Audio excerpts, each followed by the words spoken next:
China has reaped the benefits of reform and progress, guiding its citizens and nation into an era of economic prosperity.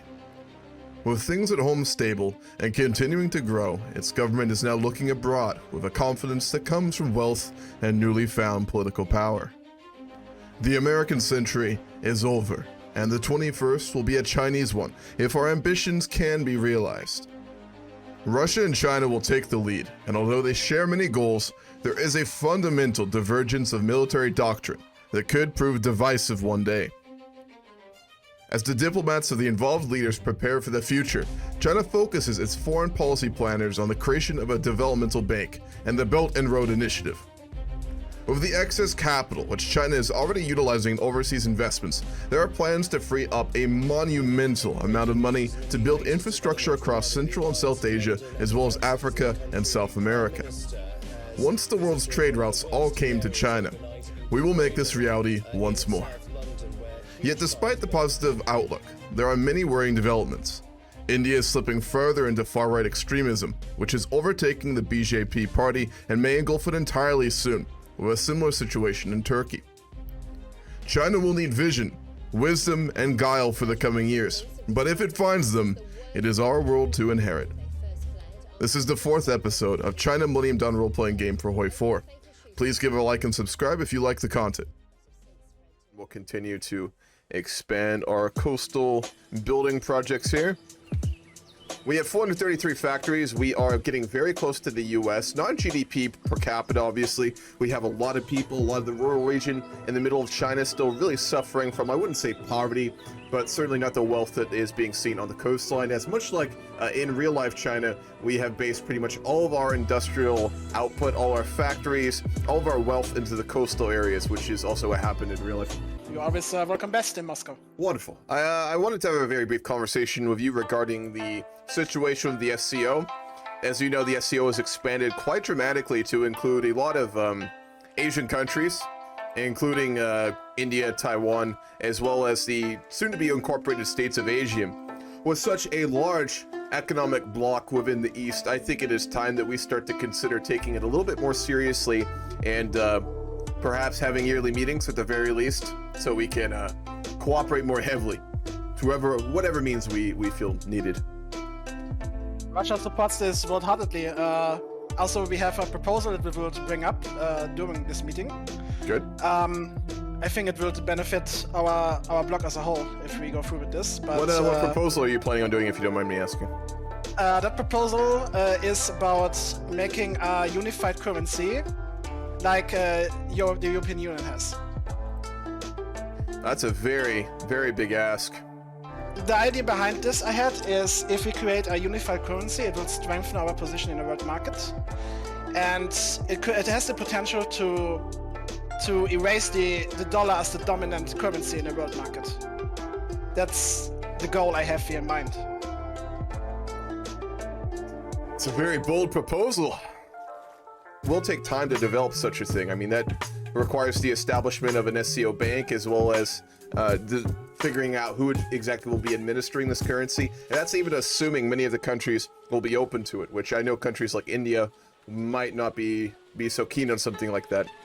If you would like to outline what you think that would look like, I think that would go a long way towards convincing fellow members of the SCO, if we were to meet, of the importance of such a thing. I will say you have China's interests, but not expressed support for it at this time. So I hope at the meeting you'll be able to bring forward a good proposal. What we're building here with the SCO is absolutely groundbreaking, and I believe it is worthy to go those steps to become the world's most strongest economic bloc. I agree. Well, Mr. Poon, I will leave you. I'm going to go ahead and hang up the phone now. I do have a couple of matters to attend to. It's always a pleasure speaking with you, and I look forward to hearing your proposal for this unified currency at the meeting on July 1st. Thank you, Mr. Zimmerman. Have a good day, and thank you for calling me up. Forgive me. Oh, I do believe your secretary had me on the hold there for a little while. Yes, my phone appeared to have been broken. Sorry, I got a new one. Completely fine. Do you have a moment, Prime Minister Vajpayee? Yes, I have a moment, of course. First off, we would like to formally I suppose, congratulate you on your interest in formally joining the SCO as an associate member. We are very glad to see that the historical, shall we say, not best of relations between China and India are disappearing as we build a wider Asian framework economically. So I must say it is really amazing to see India being open to such levels of cooperation. Of course. Although the Russians have made demands as a part of the full membership, which What demands do they make? that 60% of all investments are to be done within the SCO, and India feels that it cannot. That is not something that China would agree with. So I don't know where those demands are coming from, but they are not backed by the other major members of the SCO. Let me make that very clear. We want to compete on the international scale politically and economically, but we're not going to do that like China did in real life. In real life, China became an export-focused country and then really tried to strong-arm their way to political and economic power, which has kind of worked, but it's created a lot more, I think, problems than really benefits. Whereas in this timeline, in this China, Jiang Zemin never retired. It's 2007. We are going to retire him here after a little while because he's been in power now for around 17 years. So he won't be around for much longer. But generally speaking, we've kind of doubled down on the reforms that happened at the end of the 20th century with China, which is just generally the embracement of Western capitalism with socialistic characteristics, and obviously the development of the coastline area, meaning we're really a strong economic power, we're fully incorporated with a globalized international market system, and pretty much in every way other than obviously the strong power that the CCP maintains, we are operating much like many of the other international Western countries. We are trying to use the SCO primarily as, like, basically the EU. The EU is arguably utilized by some of the bigger countries to kind of extend a large economic zone and be able to prioritize their own exports in a market where they can be competitive due to no tariffs. We're going to look to try and develop a similar system with the SCO. I don't think we'll be able to get a single currency instituted very quickly like Russia wants, but in the long term, that is definitely something we should put on the roadmap. All right, we have two options. I'll let you guys decide on this. Before we continue down the Belt and Road Initiative, we have to decide a partner for our development of our high-speed rail systems in China and then internationally. We can choose the Germans, which we already chose to cooperate with broadly for all investitures and just economic exports into Europe. Or we could choose South Korea, which is quickly becoming a very strong partner for us. They're now in the SCO, and they're one of our biggest partners in Asia. Korea Rail. Korail is the dominant high-speed provider in South Korea, as such possesses significant expertise that can help improve our own high-speed railway network if we reach out to them. The Belt and Road Initiative. The Silk Road once connected ancient China to far-flung countries across the globe. The modern era provides even greater opportunities for global economic integration. By investing in land and sea routes all around the world, we can increase China's economic clout while helping the development of our many partners. So we're going to go ahead and kick this off right before we have the SCO meeting where we'll be announcing that, and of course prioritizing all SCO countries. We can go ahead and begin the first Shanghai Cooperation Organization meeting. Ladies and gentlemen, it is an honor having you here to further discuss the rising economic and political and security pact known as the Shanghai Cooperation Agreement. This began, of course, as simply an attempt by Russia and China to have a voice for Asian countries, which develop and don't have the power, clout, and economic progress that the West does. Over the last 5 years or so, it has expanded dramatically to now include Central Asia, Southeast Asia, as well as a number of other Asian countries. China, for one, hopes that this can begin to develop itself into an autonomous organization that allow us to not rely as much on the West and to look after our own concerns. I believe to begin things off, Russia did have something that they wanted to say, Mr. Putin. Thank you, Mr. Zeman. Gentlemen, first I want to say it is an honor to speak before you, honorable gentlemen, and it is always a pleasure to see you here. Russia has a really bold proposal, but I think that this proposal would be groundbreaking and, quite frankly, will change the world. Russia will propose a unified currency for all SCO members. This would mean that all currencies that are right now national, like the yen, like the ruble, like I forgot the Chinese currency. Sorry, like the Chinese currency. Would mean that we all have one currency, much like the euro. Russia believes that this will further strengthen our standing, our competitive standing in the economic world. And our goal is to replace the dollar, as the US is a dying power. And I believe, gentlemen, at this time that Asia has a say in the economic world. Korea would mainly support this, and as we feel it would be a very good idea to increase relations with the North if we were to both use the same currency, if that would be acceptable of the SEO. We do not back this. I mean, the Republic of Turkey is interested in this as well, but we are right now neutral about this proposal because we want to see, as well as the Chinese already said, how this will exactly be done. Perhaps that we open a think tank to research and discuss the possibilities of a unified currency. And next year's meeting, we hopefully have a more in-depth roadmap from the Russian delegate. China does think that perhaps the development of an SCO development fund and SC development group today would be a good start to all this by beginning to make the SCO felt as an economic entity outside of Asia, as a unified force. Russia will contribute 500 billion. And China could match the 500 billion. We would like to see that primarily invested into Africa, Southeast Asia, and South America, as those developing regions are ones that would be more open to cooperating with us rather than the West. Turkey would add 250 billions as well, millions. Wonderful. In that case, we will formally create a developmental fund for the Shanghai Cooperation Organization, and we'll create a research think tank to research the possibilities of a unified currency and the potential economic effects it could have on member states of the SCO. In that case, China would like to briefly say one other thing, which is that we would like to formally announce the creation of the Belt and Road Initiative, which is an attempt by China to continue to get nations to focus more on aligning with Asia and the East, broadly speaking, as well as developed regions which are historically overlooked by the West. Sudan kind of is acting as our staple project in this capacity. The increase in the GDP and the GDP per capita there are at an unprecedented scale, with the quality of life in Khartoum having gone up dramatically in the last 7 years of Chinese investments in that region. We hope to do this in other regions, and by mutual economic prosperity, align both trade and diplomatic focus. And we would like to offer any of our SCO members to act as a partner in this, and potentially work this into the SCO Development Fund, broadly speaking, in the future. I think Sudan is a valuable partner.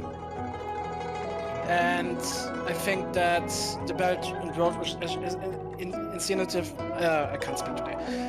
Initiative is a good step towards also strengthening ties between China, Russia, and all other SCO members. Wonderful. And Russia supports this proposal. Very well. In that case, we will meet again next July. Thank you all for being here, and we look forward to continued cooperation. We'll need to do probably an anti-corruption initiative here as well. But I want to write out a proposal because we're going to go ahead and go for a basic universal healthcare in cooperation with Japan. We'll go ahead and go up to basic universal healthcare, and we'll offset that. We actually don't need to. We have the funding for it, shockingly. We're going to start to begin the industrialization of the rural interior of China as well. The financial orientation of the SCO has been highly beneficial for us, given our vast superiority in terms of capital. We can now use this economic advantage of ours to consolidate our political influence over the other SCO nations. Form of Chinese-African cooperation.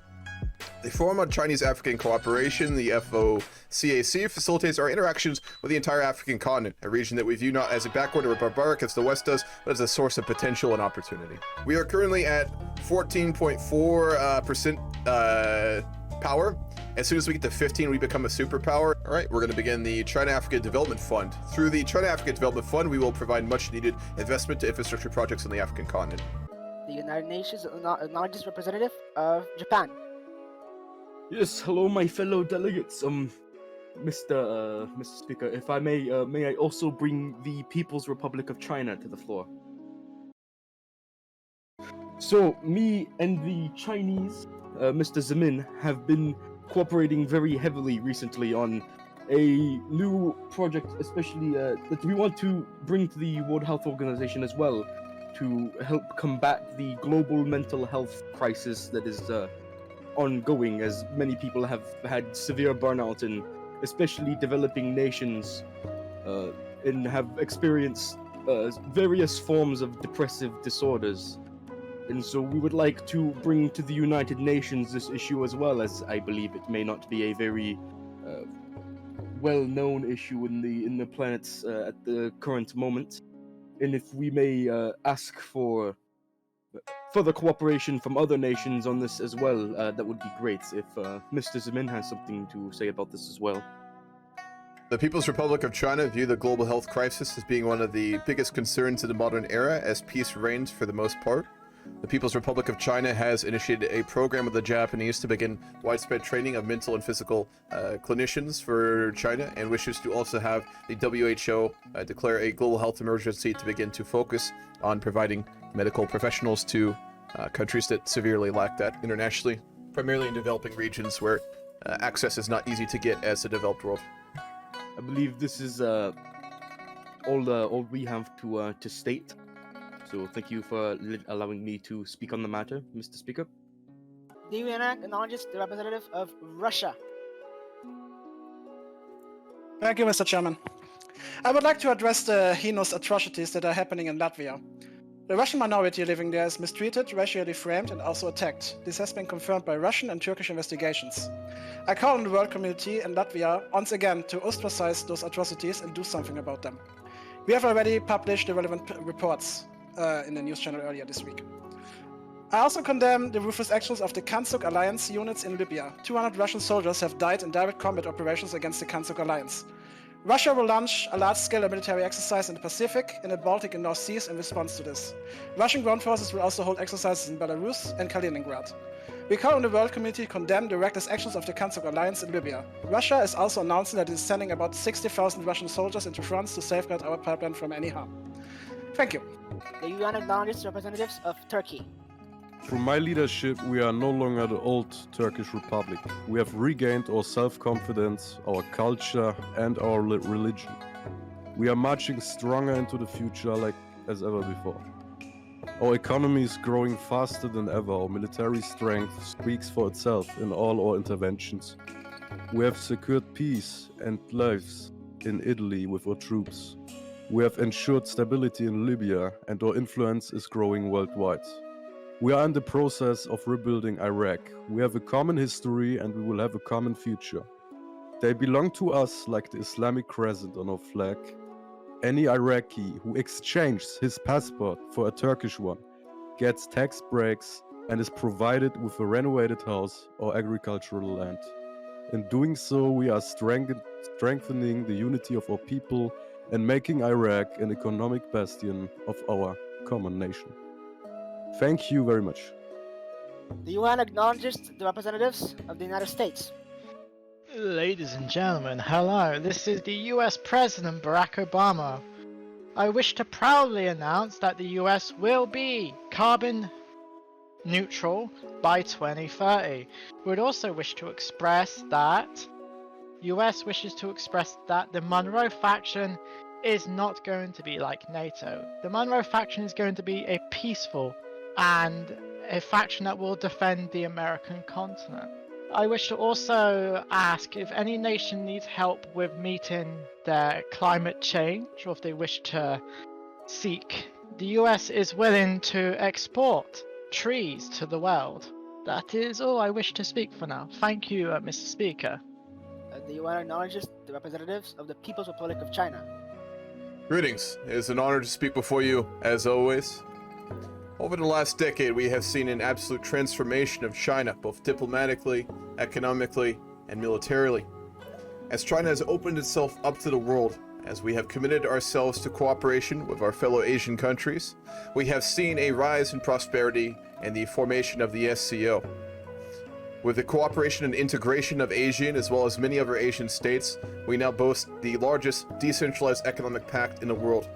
China wishes to express that we do not wish to follow in the machinations of the EU in creating a tyrannical, centralized economic model, but rather to provide an example of a system wherein decentralized economic principles and cooperation can result in economic prosperity. Our recently created Chinese Africa Development Funds is currently transforming the economic prosperity and the lives of regular people in African countries, primarily on the eastern coast, but we do plan to expand. This is as part of China's Belt and Road Initiative, where we do see it as our duty with our newfound economic status and power to develop regions of the world which the West has ignored. In addition, China is proud to announce that through the creation of many more nuclear power plants. We have now over 40% of our energy production coming from nuclear power, and as such are no longer dependent on foreign oil imports and are leading the way internationally in cutting down on carbon emissions. We do yet again call on the United States and hope that President Obama will stand true to his economic promises and political promises when he ran on election of working to solve the global climate crisis. We also would like to thank all of our SCO partners, especially Sudan and Russia, for continuing to develop economic prosperity through the Eastern developing world. Thank you. All right, so basically in the roleplay, Xi Jinping is very popular. It's 2009. He's kind of been an up and coming as part of obviously the Chinese Youth League. And then Hu Jintao has been a part of the Shanghai clique and is the spiritual successor to Jiang Zemin. So there's a bit of a power struggle going on right now, which we're just going to kind of not touch for a minute. Domestic development. The renowned Qing general Zhu Zongtang once said that he who takes the help of others will be controlled by others, and he who relies upon himself will have the situation under his own control. We should follow the general's advice and seek an indigenous pathway to the development of our automotive industry. All right, we've got the R&D. We're going to go ahead and do Hu Jintao's agenda. The rise of the Communist Youth League, or the Tunpai faction, has allowed Hu Jintao to assume leadership of the People's Republic of China. His vision for the country is that of a less growth-oriented, more in tune with the left behind of China's rapid development than Xing's. So he will focus a little bit more on the historical party positions and the socialist characteristics, but in this roleplay, I'm going to roleplay him more as the heir to Jiang Zemin, so he will represent more of Zemin's thought rather than what he did in real life.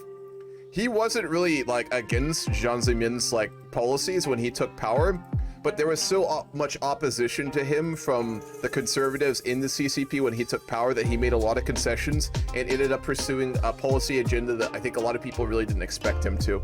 So we'll roleplay him a little bit differently in this timeline. 616 factories plus 205 means we are at 821 factories currently as China in 2009, which is pretty good. Pretty good. Yes. Oh boy. Before we talk about important stuff, the chairman is being will possibly get followed over by respect by the German. Oh boy.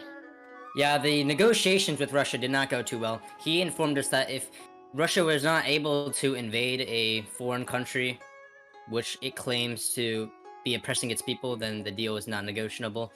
And of course, we were not made aware of this invasion of Latvia, and frankly, Russia not consulting us makes us want to perhaps consider their expulsion from the SCO, frankly. This is pretty extreme.